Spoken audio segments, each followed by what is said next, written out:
बंद कर लो। सरकार बहुत बढ़िया चल रही है, हर वर्ग का, हर क्षेत्र का सबका ध्यान रखा जा रहा है और पूरी तरह से काम किया जा रहा है। सर आज पानीपत जाना कैसे आना? पानीपत तो आप लोगों ने रोक लिया मेरे को। मैं तो दिल्ली से आ रहा था, हमारे राष्ट्रीय अध्यक्ष जी का चुनाव हुआ तो यहाँ कुछ मित्रों ने कहा कि रुक जाओ, तो रुक गया। हम तो, हमारी चाबी तो लोगों के हाथ में है, ठीक है ना जी।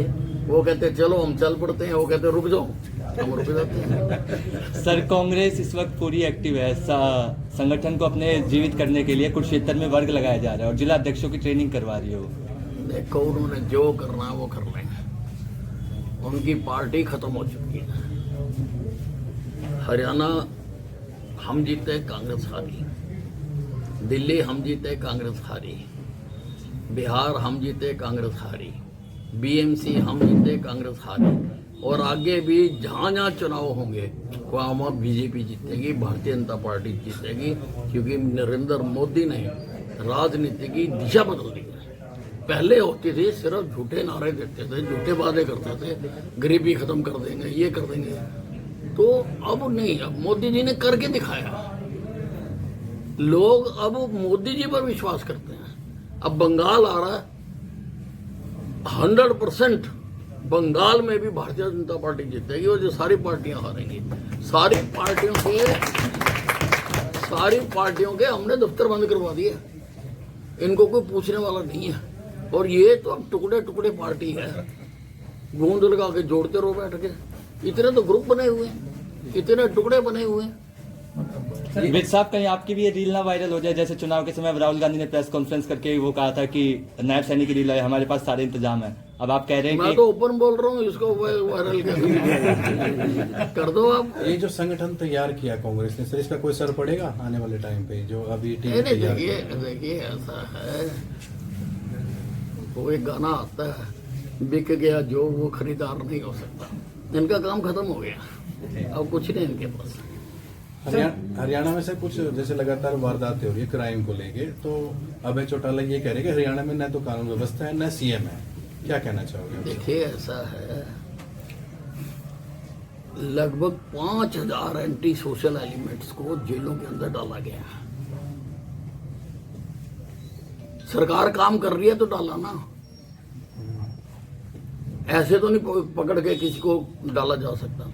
और काम कर रही है और पूरी तरह से नियंत्रण किया जा रहा है। और कहीं पर कोई अगर वारदात होती है तो हमारी पुलिस पहुंचती है, काम कर रही है। और डायल 112 जब मैं होम मिनिस्टर था हमने बनाई थी, और आजकल तो मिनट में 7-8 मिनट में डायल 112 पहुंच जाती है।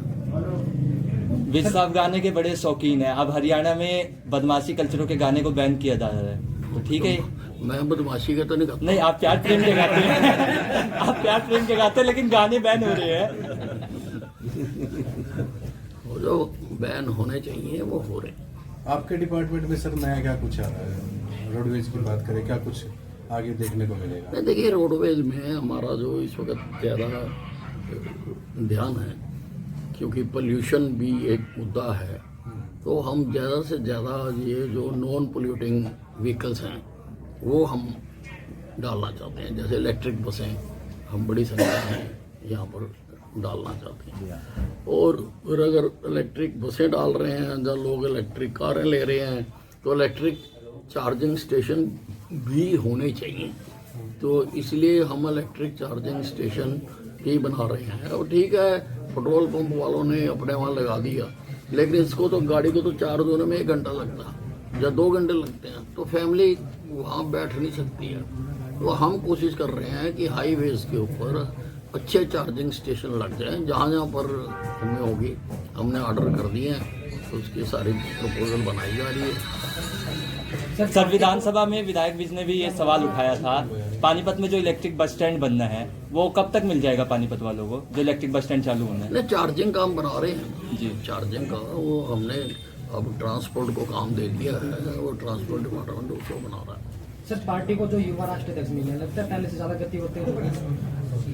देखिए आजकल तो जैन जी का जमाना है, जेड जी का, जैन जी कहते थे। जैन जी जैन जी जैन जी आजकल तो जैन जी का जमाना है। और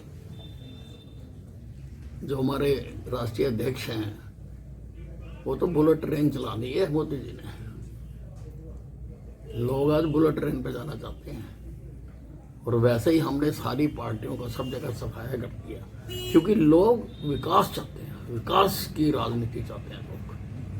और हमने विकास करके अनेकों, उसका अगर मैं डेटा बताने लगूं तो बहुत बड़ा डेटा हो जाएगा। सारे क्षेत्रों में जो हमने विकास किया है, हमारी ग्रोथ रेट ही इतनी, वर्ल्ड में हम तीसरे चौथे नंबर पे आ गए हमारा दरिद्र। तो काम कर रहे हैं तो आ रहे हैं। तो इसलिए अब तो बीजेपी का ही झंडा चलेगा। कल भूपेंद्र सिंह हुड्डा ने सर लाडो लक्ष्मी योजना पर सवाल खड़े कर क्या दिए कि उसमें 1100 रुपये आएंगे और उसके बाद गुमराह करिए जनता को सरकार, तो उस पर क्या कह रहे हैं सर? नहीं, गुमराह थोड़ा किया है। और किसने कहा कि 1100 ही आएंगे? हुड्डा साहब ना अब काफी डिप्रेशन में हैं और वो पूरी तरह से अखबारों को, जो समाचार हो, वो पढ़ नहीं पाते हैं। वो तो एक लोगों की मांग पर सरकार ने, ताकि गरीब आदमी के पास कोई बैंक बैलेंस भी होना चाहिए। परिवार में कई ऐसे आवश्यकताएं आती हैं जब बैंक बैलेंस की जरूरत पड़ती है। वो जो 2100 रुपया होता है वो तो फिर सारा खर्च हो जाता है, कोई बचता तो है नहीं, खुद तो कोई बचा नहीं सकता। तो सरकार उनका बचाने का काम करेगी। सबका जो है उनके नाम से पैसा जोड़ा जाएगा और 1100 कैश दे देंगे, 1000 हम जमा करते जाएंगे और 3 साल 4 साल के बाद उनके हाथ में पकड़ा देंगे। पैसा होनी चाहिए है तो 100 काम अपने सवारेंगे। गरीब आदमी के पास पैसा आ जाए तो 100 काम कर सकता है।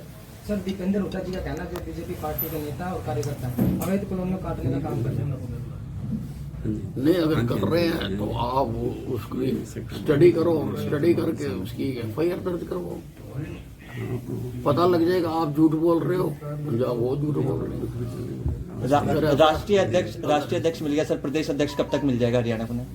देखो, संगठन का काम है और जब होगा। ठीक है ठीक है सर, थैंक यू। अब इतनी तो चलनी भी नहीं है तो